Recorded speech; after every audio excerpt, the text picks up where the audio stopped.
আজকে আপনাদের সাথে একদম তৃপ্তি সহকারে ভাত খাওয়ার মতো একটা রেসিপি শেয়ার করব। এই রেসিপিটা করলে আমি নিজেই লোভ সামলাতে পারি না, এতটাই মজা হয়ে থাকে। আর এমন একটি তরকারি যদি খাবার টেবিলে থাকে, সেদিন ভাত কিন্তু একটু বেশিই রান্না করতে হয়।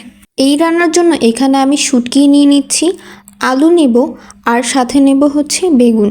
তো এই মজার রেসিপি রান্না করার জন্য একটি পাত্রে সয়াবিন তেল নিয়ে নিচ্ছি, তাতে নিব রসুন কুচি, পেঁয়াজ কুচি আর কাঁচামরিচ কুচি।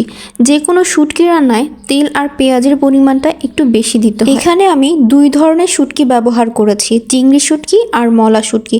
আপনারা চাইলে অন্য শুটকি ব্যবহার করতে পারেন, তবে দুই ধরনের শুটকি ব্যবহার করার চেষ্টা করবেন। এইগুলোকে ভালোভাবে নেড়ে চেড়ে সামান্য ভেজে তাতে আমি স্বাদ মতো লবণ, হলুদ গুঁড়া, শুকনা মরিচ গুঁড়া দিয়ে দিচ্ছি। এরপর সামান্য পরিমাণে পানি দিয়ে ভালোভাবে কষিয়ে নিব তেল ভেসে ওঠা পর্যন্ত। তেল ভেসে উঠলে এতে আমি আলু দিয়ে দিচ্ছি।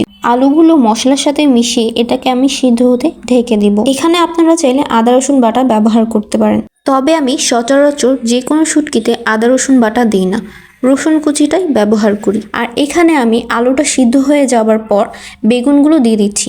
বেগুনের পরিবর্তে আপনারা চাইলে আপনাদের পছন্দ অনুযায়ী এখানে সবজি ব্যবহার করতে পারেন। এখন আমি সামান্য পরিমাণে পানি দিয়ে দিচ্ছি।